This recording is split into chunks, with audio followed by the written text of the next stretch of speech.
ಪಾಕಿಸ್ತಾನವನ್ನ ಬೆನ್ನಟ್ಟಿ ಬೇಟೆಯಾಡ್ತಾ ಇದೆ ಬಲೂಚಿಸ್ತಾನ. ಬಲೂಚಿ ಆರ್ಮಿಯ ದಾಳಿಯಲ್ಲಿ 14 ಪಾಕ್ ಸೈನಿಕರು ಸಾವನ್ನಪ್ಪಿದ್ದಾರೆ. ಪಾಕಿಸ್ತಾನದಿಂದ ಸ್ವಾತಂತ್ರ್ಯ ಘೋಷಿಸಿಕೊಂಡಿದ್ದಾರೆ ಬಲೂಚ್ನ ನಾಯಕರು. ಭಾರತ ಮತ್ತು ವಿಶ್ವಸಂಸ್ಥೆಗೆ ಇದಕ್ಕೆ ಮಾನ್ಯತೆ ಕೊಡಿ ಅಂತ ಹೇಳಿ ಬಲೂಚ್ ಒತ್ತಾಯ ಮಾಡ್ತಾ ಇದೆ. ದೆಹಲಿಯಲ್ಲಿ ಬಲೂಚ್ ರಾಯಭಾರ ಕಚೇರಿ ಸ್ಥಾಪನೆ ಮಾಡೋದಕ್ಕೆ ಅವಕಾಶ ಮಾಡಿಕೊಡಿ ಅಂತ ಭಾರತಕ್ಕೆ ಮನವಿ ಮಾಡಿಕೊಳ್ತಾ ಇದ್ದಾರೆ.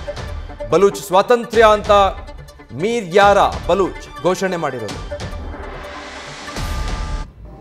ಡೀಟೇಲ್ಸ್ ಕೊಡ್ತಾರೆ ಚಂದ್ರಮೋಹನ್. ಒಂದ್ ಕಡೆ ರೋಮಿಯೋ ಪಡೆಗಳು ಪರಿಶೀಲನೆಯಲ್ಲಿ ತೊಡಗಿದೆ, ಮತ್ತೊಂದು ಕಡೆ ಈ ದೇವರು ಕೊಟ್ಟರು ಪೂಜಾರಿ ಕೊಡ್ಲಿಲ್ಲ ಅನ್ನೋ ಹಾಗೆ ಭಾರತ ಕದನ ವಿರಾಮಕ್ಕೆ ಸುಮ್ಮನಾದ್ರು ಬಲೂಚ್ ಆರ್ಮಿ ಪಾಕಿಸ್ತಾನವನ್ನ ಬಿಡೋ ಹಂಗೆ ಕಾಣ್ತಾ ಇಲ್ಲ.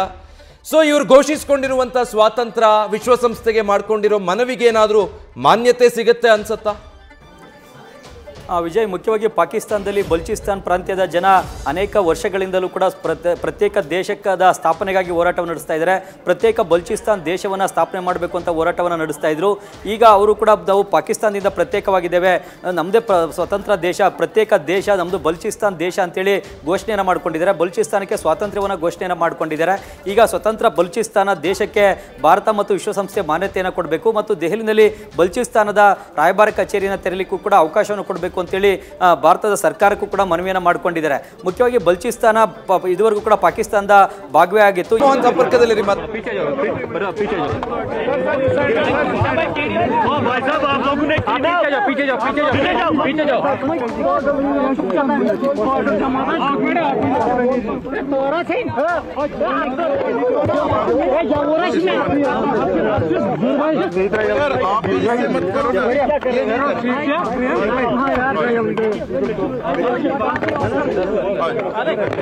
उसको भी लो, दूसरे को भी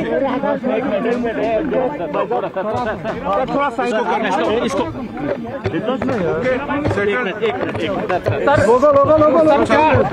अपडेट है ऑपरेशन। आप सेटल हो जाओ पहले यार। अच्छा, ये this is the last time I would be briefing. Yes sir. Security forces got specific information regarding the movement of terrorists in that area. Accordingly, cordon was laid off and it led to the ensuing of encounter between security forces and hold-up terrorists. So far we have observed few bodies of terrorists. 3 bodies are observed. But operation is still going on at this moment. It will take some time to sanitize and conclude. So identities and affiliation could only be divulged only after that. 48 घंटे में 3 encounter south Kashmir में हो, क्या ये उसकी तरफ इशारा कर रहा है कि पहलगाम हमले के बाद जिस तरीके से ऑपरेशन एंटी मिलिटेंसी जारी है उसी का हिस्सा है या ये क्या कर रहे हैं? This you can appreciate this is all out effort to decimate that terror ecosystem and every terror organization which is operating, it is the swift resolve of the security forces to neutralize them so that things are kept under control. क्या पहलगाम हमले से इनका कोई direct या indirect connection? Since I have told, it is yet not concluded. It will take us some time to divulge their identities and affiliation. Only after that we will tell you at appropriate time. Thank you sir. Thank you sir.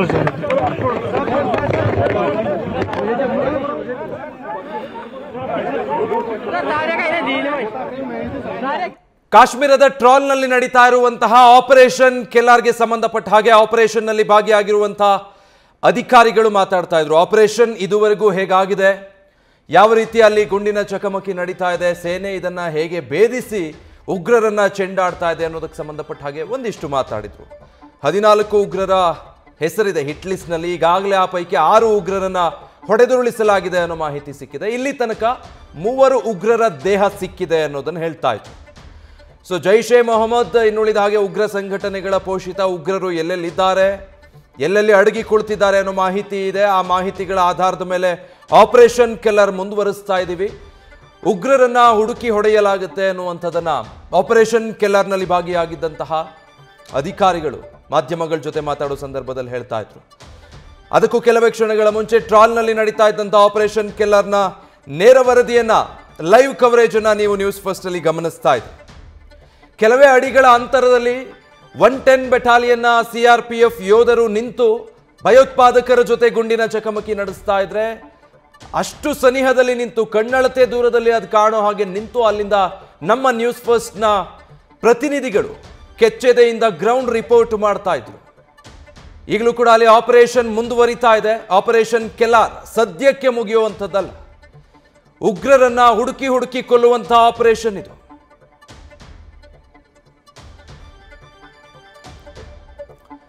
So details ಕೊಡ್ತಾರೆ ಕಾಶ್ಮೀರದ trawl. ಈ operation Kellar ನಡೀತಾ ಇರೋ ಸ್ಥಳದಿಂದ ನಮ್ಮ ಪ್ರತಿನಿಧಿ ಜಗದೀಶ್ ಕೆಲವೇ ಕ್ಷಣಗಳ ಮುಂಚೆ ಮಾತಾಡ್ತಾ ಇದ್ರು ಸೇನಾಧಿಕಾರಿಯೊಬ್ರು ಆಪರೇಷನ್ ಕೆಲಾರಿಗೆ ಸಂಬಂಧಪಟ್ಟ ಹಾಗೆ. ಸೊ ಈಗ ಯಾವ ಹಂತದಲ್ಲಿದೆ ಕಾರ್ಯಾಚರಣೆ, ಏನ್ ಹೇಳಿದ್ರು ಆಪರೇಷನ್ ಕೆಲಾರ್ ಬಗ್ಗೆ?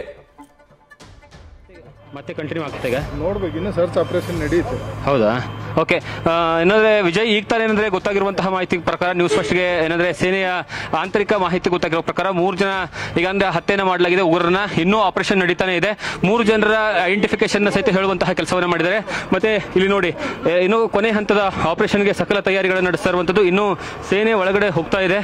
ಏನಂದ್ರೆ ಆಫೀಸರ್ ಕೊಟ್ಟಿರುವಂತಹ ಮಾಹಿತಿ ಪ್ರಕಾರ, ಹಿರಿಯ ಆಫೀಸರ್ ಮಾಹಿತಿ ಕೊಟ್ಟಿರೋ ಪ್ರಕಾರ ಈಗ 3 ಜನರು ಹತ್ಯೆ ಆಗಿದ್ದಾರೆ. ಅವರ ಐಡೆಂಟಿಫಿಕೇಶನ್ ಸಹಿತ ಮಾಡಲಾಗಿದೆ. ಮತ್ತೆ ಇದರಲ್ಲಿ ಆಸಿಫ್ ಅನ್ನುವಂತ ಇದನ್ನಲ್ಲ, ಆ ಆಸಿಫ್ ಏನಂದ್ರೆ ಅವ್ರ ತಂದೆ ಸ್ಕೂಲ್ ಟೀಚರ್ ಆಗಿದ್ರು. ಆ ಸ್ಕೂಲ್ ಟೀಚರ್ ನ ಮಗನೇ ಈಗ ಏನಂತಂದ್ರೆ ಉಗ್ರ ಚಟುವಟಿಕೆಯಲ್ಲಿ ಭಾಗಿಯಾಗಿದ್ದ ಅನ್ನುವಂತಹ ಮಾಹಿತಿ ಗೊತ್ತಾಗ್ತಾ ಇದೆ. ಮತ್ತೆ ಅದರ ಜೊತೆಗೆ ಈ ಆಸಿಫ್ ಆಗಿರ್ಬೋದು ಅಥವಾ ಮುನೀರ್ ಆಗಿರ್ಬೋದು, ಈ ಇಬ್ರು ಏನಂದ್ರೆ ಪೆಹಲ್ಗಾಮ್ ದಾಳಿಗೆ ಸಂಬಂಧಪಟ್ಟ ಹಾಗೆ ಇವರ ನೇರವಾದಂತಹ ಕಾಂಟ್ಯಾಕ್ಟ್ ಇದೆ ಉಗ್ರರ ಜೊತೆಗೆ ಅನ್ನುವಂತಹ ಮಾಹಿತಿ. ಅಂದ್ರೆ ಸ್ವತಃ ಇವರು ಉಗ್ರರು ಮತ್ತೆ ಪೆಹಲ್ಗಾಮ್ ದಾಳಿಯಲ್ಲಿ ಆಗಿರ್ತಕ್ಕಂತಹ ಉಗ್ರರ ಜೊತೆಗೆ ಇವರ ಏನಂದ್ರೆ ನಿರಂತರವಂತಹ ಸಂಪರ್ಕ ಇದೆ. ಅವರು ಏನಂದ್ರೆ ಅವರ ಮನೆಗಳನ್ನ ಪೆಹಲ್ಗಾಮ್ ದಾಳಿಯ ನಂತರದಿಂದ ಹೊಡೆದಾಕುವಂತಹ ಕೆಲಸವನ್ನ ಮಾಡಿದ್ರು. ಅಂದ್ರೆ ಪೂರ್ತಿಗೆ ಡೆಮಾಲಿಷ್ ಮಾಡುವಂತಹ ಕೆಲಸ ಮಾಡಿದ್ರಲ್ಲ, ಆ ಡೆಮಾಲಿಷ್ ಮಾಡಿರ್ತಕ್ಕಂತಹ ಮನೆಯ ನಿವಾಸಿಗಳೇ ಈ ಇಬ್ರು ಟೆರರಿಸ್ಟ್ಗಳು. ಆ ಇಬ್ರು ಟೆರರಿಸ್ಟ್ಗಳನ್ನ ಏನಂದ್ರೆ ಹೊಡೆದಾಕಿದ್ದಾರೆ. ಮತ್ತೆ ಇನ್ನೊಬ್ಬ ಟೆರರಿಸ್ಟ್ ಏನಿದ್ದಾನೆ ಅವನು ಇವ್ರ ಜೊತೆಗೆ ನಿರಂತರವಾದಂತಹ ಸಂಪರ್ಕದಲ್ಲಿದ್ದ. ಮತ್ತೆ ಟ್ರೈನಿಂಗ್ ಕೊಡುವಂತಹ ಕೆಲಸದಲ್ಲೂ ಸಹಿತ ಅವನು ಭಾಗಿಯಾಗ್ತಾ ಇದ್ದ. ಮತ್ತೆ ಅದರ ಜೊತೆಗೆ ಪೂರ್ತಿಯಾಗಿ ಯಾವುದೇ ಕಾರಣಕ್ಕೂ ಸಹಿತ ಏನಂದ್ರೆ ಈ ಟೆರರಿಸ್ಟ್ ಆಕ್ಟಿವಿಟಿಗಳಲ್ಲಿ 2023ರಿಂದ ಏನಂದ್ರೆ ನಿರಂತರವಾಗಿ ಕಾಂಟ್ಯಾಕ್ಟ್ ಅಲ್ಲಿದ್ದ ಅಂತ ಹೇಳಿ ಗೊತ್ತಾಗ್ತಾ ಇರುವಂತದ್ದು. ಆ ಕಾರಣಕ್ಕಾಗಿ ಅವ್ರ ಮೂವರನ್ನು ಸಹಿತ ಹೊಡೆದಾಕುವಂತಹ ಕೆಲಸವನ್ನ ಮಾಡ್ಲಾಗ್ತಾ ಇರುವಂತದ್ದು. ಮತ್ತೆ ಇನ್ನೊಂದು ವಿಶೇಷ ಏನಂತಂದ್ರೆ ಈ ಆಪರೇಷನ್ ಕೆಲ್ಲರ್ ನಲ್ಲಿ ಕರ್ನಾಟಕದ ಸೇನೆಯ ಏನಂದ್ರೆ ಹೆಸರು ಹೇಳೋದಕ್ಕೆ ಆಗೋದಿಲ್ಲ, ಆದ್ರೆ ಕರ್ನಾಟಕದ ಏನಂದ್ರೆ ಒಬ್ಬ ಸೇನೆಯ ಸೈನಿಕರು ಸಹಿತ ಏನಂತಂದ್ರೆ ಆ ಒಂದು ಅದರಲ್ಲಿದ್ದು ಅವರು ಹಾವೇರಿ ಜಿಲ್ಲೆಯವರು. ಅವ್ರ ಹೆಸರನ್ನ ಹೇಳೋದಿಲ್ಲ ಮತ್ತೆ ಅವರ ಊರ ಹೆಸರನ್ನ ಹೇಳೋದಿಲ್ಲ. ಕೇವಲ ಏನಂತಂದ್ರೆ ಕರ್ನಾಟಕದವರು ಇದ್ರು ಅನ್ನುವಂಥದ್ದೇ ಕನ್ನಡಿಗರಿಗೆ ಹೆಮ್ಮೆಯ ವಿಚಾರ. ಅವರಿಂದನೂ ಸಹಿತ ಅಂದ್ರೆ ನಮಗೆ ಏನಂದ್ರೆ ಪೂರ್ತಿಯಾಗಿ ಒಳಗಡೆ ಏನ್ ನಡೀತಿದೆ ಅನ್ನುವಂತಹ ಇನ್ಪುಟ್ಸ್ ಅನ್ನ ಕೊಡುವಂತಹ ಕೆಲಸವನ್ನ ಏನಂದ್ರೆ ಮಾಡ್ಲಾಗ್ತಾ ಇರುವಂತದ್ದು. ಸರ್, ಈಗ ಎಷ್ಟು ಜನರು ಹೊಡೆದಾಕಿದ್ದಾರೆ? 3 ಜನ ಹೊಡೆದಾಕಿ ಇದೆ. ಇನ್ನು ಆಪರೇಷನ್ ಇದು ಸರ್ಚ್ ಆಪರೇಷನ್ ನಡೆಯುತ್ತೆ, ಸ್ವೀಪ್ ನಡೆಯುತ್ತೆ. ಅದರ ಮೇಲೆ ಎಲ್ಲ ಕ್ಲಿಯರಿಟಿ ಸಿಗುತ್ತೆ. ಸರ್, ಬೆಳಗ್ಗೆ ಎಷ್ಟು ಗಂಟೆಯಿಂದ ಆಪರೇಷನ್ ನಡೆಯುತ್ತೆ? ಬೆಳಗ್ಗೆ ಗಂಟೆಯಿಂದ ಆಪರೇಷನ್ ಸ್ಟಾರ್ಟ್ ಆಗಿದೆ. 3 ಗಂಟೆಯಿಂದ ಆಪರೇಷನ್. ಅಂತ 5 ಅಂತ ಹೇಳಿದ್ದಾರೆ ಇನ್ಫಾರ್ಮ್ ಪ್ರಕಾರ. ಆದ್ರೆ ಈಗ 3 ಜನ ಡೇರ್ ಆಗಿದ್ದಾರೆ. ಇನ್ನು ಸರ್ಚ್ ಆಪರೇಷನ್ ನಡಿಬೇಕು, ಗೊತ್ತಾಗ ಅಷ್ಟ್ರ ಮೇಲೆ ಗೊತ್ತಾಗುತ್ತೆ. ಓಕೆ, ಕೇಳಿಸ್ಕೊಂಡ್ರಲ್ಲ. ಯಾಕಂದ್ರೆ ಅವ್ರ ಮುಖವನ್ನು ನಮಗೆ ತೋರಿಸೋದಕ್ಕೆ ಆಗೋದಿಲ್ಲ. ಯಾಕಂದ್ರೆ ಸೇನೆಯ ರೂಲ್ಸ್ ಪ್ರಕಾರ ಮತ್ತೆ ಭದ್ರತಾ ದೃಷ್ಟಿಯಿಂದ ಅವ್ರ ಹೆಸರನ್ನ ನಾವು ಅಥವಾ ಅವ್ರ ಮುಖವನ್ನು ತೋರಿಸೋದಕ್ಕೆ ಆಗೋದಿಲ್ಲ. ಆದ್ರೆ ಅವ್ರು ಕೊಟ್ಟಿರುವಂತಹ ಕ್ಲಿಯರ್ ನ್ಯೂಸ್ ಫಸ್ಟ್ ಗೆ ಕೊಟ್ಟಿರ್ತಕ್ಕಂತಹ ಮಾಹಿತಿಯ ಪ್ರಕಾರ ಒಟ್ಟು 5 ಜನ ಇದ್ದಾರೆ ಅಂತ ಒಳಗಡೆ ಹೇಳಲಾಗ್ತದೆ. 3 ಜನರ ಈಗಾಗಲೇ ಹೊಡೆದುಳಿಸುವಂತಹ ಕೆಲಸವನ್ನು ಮಾಡಲಾಗಿದೆ. ಮತ್ತೆ ಬೆಳಗ್ಗೆ 3 ಗಂಟೆಯಿಂದ ನಿರಂತರವಾದಂತಹ ಆಪರೇಷನ್ ನಡೀತಾ ಇದೆ. ಆ ಆಪರೇಷನ್ ನಲ್ಲಿ ಈಗ ಏನಂದ್ರೆ ಯಶಸ್ವಿಯಾಗಿ ಸೇನೆ ಉಗ್ರರನ್ನ ಹೊಡೆದುಳುವಂತಹ ಕೆಲಸವನ್ನ ಮಾಡಿರುವಂತದ್ದು ವಿಜಯ್. ಮತ್ತೆ ಇನ್ನೂ ಆಪರೇಷನ್ ಯಾವುದೇ ಕಾರಣಕ್ಕೂ ಮುಕ್ತಾಯ ಆಗಿಲ್ಲ. ಆಪರೇಷನ್ ನಿರಂತರವಾಗಿ ನಡೀತಾ ಇರುವಂತದ್ದು. ಆಪರೇಷನ್ ನಿರಂತರವಾಗಿ ನಡೀತಾ ಇರುವಂತಹ ಕಾರಣಕ್ಕಾಗಿ ಒಳಗಡೆಗೆ ಯಾರಿಗೂ ಸಹಿತ ಹೋಗೋದಕ್ಕೆ ಅವಕಾಶವನ್ನ ಕೊಡ್ತಾ ಇಲ್ಲ. ಎಲ್ಲರನ್ನೂ ಸಹಿತ ಅಂದ್ರೆ ತಡೆಯುವಂತಹ ಕೆಲಸವನ್ನ ಮಾಡಲಾಗ್ತದೆ. ಈಗ ಸ್ವತಃ ಆಫೀಸರ್ ಕೊಟ್ಟಿರ್ತಕ್ಕಂತಹ ಮಾಹಿತಿ ಆಧಾರದ ಮೇಲೆ ಹೇಳಬೇಕು ಅಂದ್ರೆ ಎಕ್ಸ್ಕ್ಲೂಸಿವ್ ಆಗಿ ನ್ಯೂಸ್ ಫಸ್ಟ್ ಗ್ರೌಂಡ್ ರಿಪೋರ್ಟ್ ಮಾಡುವಂತಹ ಸಂದರ್ಭದಲ್ಲಿ, ಯಾಕಂದ್ರೆ ಪರಿಸ್ಥಿತಿ ಹೇಗಿತ್ತು ಅಂದ್ರೆ ನಮ್ಮ ಕ್ಯಾಮ್ರಾ ಪರ್ಸನ್ ಅಶೋಕ್ ಇದಾರಲ್ಲ, ಅವರ ಧೈರ್ಯವನ್ನು ಮೆಚ್ಚಲೇಬೇಕು. ಕಾರಣ ಏನು ಅಂತಂದ್ರೆ ಪ್ರತಿ ಒಂದು ವಿಜುವಲ್ಸ್ ಅನ್ನ ಸಹಿತ ಕನ್ನಡಿಗರ ಮುಂದ್ಗಡೆ ಇಡುವಂತಹ ಕೆಲಸವನ್ನ ಮಾಡ್ತಿದ್ದಾರೆ. ಪ್ರತಿ ಒಂದು ವಿಜುವಲ್ಸ್ ಏನಾಗ್ತಾ ಇದೆ, ಇಲ್ಲಿ ಹೇಗೆ ನಡೀತಿದೆ ಆಪರೇಷನ್, ಮತ್ತೆ ಸೇನಾ ಕಾರ್ಯಾಚರಣೆ ಹೇಗೆ ನಡೀತಿದೆ, ಆ ಗನ್ ಶಾಟ್ಸ್ ಗಳು ಹೇಗಾಗ್ತಿದೆ, ಎಲ್ಲವನ್ನ ಸಹಿತ ಕನ್ನಡಿಗರ ಮುಂದ್ಗಡೆ ಇಡುವಂತಹ ಕೆಲಸವನ್ನ ಮಾಡಲಾಗ್ತಾ ಇದೆ. ಮತ್ತೆ ಇನ್ನೂ ಆಪರೇಷನ್ ಯಾವುದೇ ಕಾರಣಕ್ಕೂ ಸಹಿತ ಮುಕ್ತಾಯ ಆಗಿಲ್ಲ. ಪೆಹಲ್ಗಾಮ್ ದಾಳಿಗೆ ಸಂಬಂಧಪಟ್ಟಂತಹ ಉಗ್ರರ ಜೊತೆ ನಂಟಿರುವಂತಹ ಉಗ್ರ ಈಗಾಗಲೇ ಏನಂದ್ರೆ ಹೆಡೆಮುರಿ ಕಟ್ಟುವಂತಹ ಕೆಲಸವನ್ನ ಮಾಡಲಾಗಿದೆ. ಆ ಉಗ್ರನನ್ನ ಪೂರ್ತಿಯಾಗಿ ಮಟ್ಯಾಶ್ ಮಾಡುವಂತಹ ಕೆಲಸವನ್ನ ಮಾಡಲಾಗಿದೆ. ಈಗ ಒಟ್ಟು ಏನಂದ್ರೆ 14 ಜನ ಉಗ್ರರಲ್ಲಿ 6 ಜನ ಉಗ್ರರನ್ನ ಹೊಡೆದುಳಿಸುವಂತಹ ಕೆಲಸ ಆಗಿದ್ದು, ಇನ್ನೂ 8 ಜನ ಉಗ್ರರಿದ್ದಾರೆ. Vijay. Okay Jagadish, thank you. But ಪದೇ ಪದೇ ಹೇಳೋದೊಂದೇ, ಬಿ ಕೇರ್ಫುಲ್. ನ್ಯೂಸ್ ಫಸ್ಟ್ ಸದಾ ಹೇಳುತ್ತೆ ನಿರ್ಭೀತಿಯಿಂದ ವರದಿ ಮಾಡ್ತೀವಿ ಅಂತ. ಆ ಸಾಲನ್ನ ಸಂಪೂರ್ಣವಾಗಿ ಸಮರ್ಥಿಸಿಕೊಂಡಿರುವಂತಹ ಕ್ರೆಡಿಟ್ ನಿಮಗೆ ಮತ್ತೆ ನಮ್ಮ ಕ್ಯಾಮರಾಮನ್ ಅಶೋಕ್ಗೆ ಇವತ್ತು ಸಲ್ಲಬೇಕು. ಅಷ್ಟೇ ನಿರ್ಭೀತಿಯಿಂದ ಅಲ್ಲಿನ ಲೈವ್ ಕವರೇಜ್ ಅನ್ನ ನಮ್ಮ ಮುಂದಿಟ್ಟಿದ್ದೀರಿ. ಸುರಕ್ಷಿತವಾಗಿರಿ ಅಂತ ಹೇಳ್ತಾ ಧನ್ಯವಾದ ಅಲ್ಲಿನ ಸಂಪೂರ್ಣ ಡೀಟೇಲ್ಸ್ ಕೊಟ್ಟಿದ್ದಕ್ಕಾಗಿ. ನ್ಯೂಸ್ ಫಸ್ಟ್ ನಿರ್ಭೀತಿಯಿಂದ ನಿಮ್ಮ ಪರವಾಗಿ.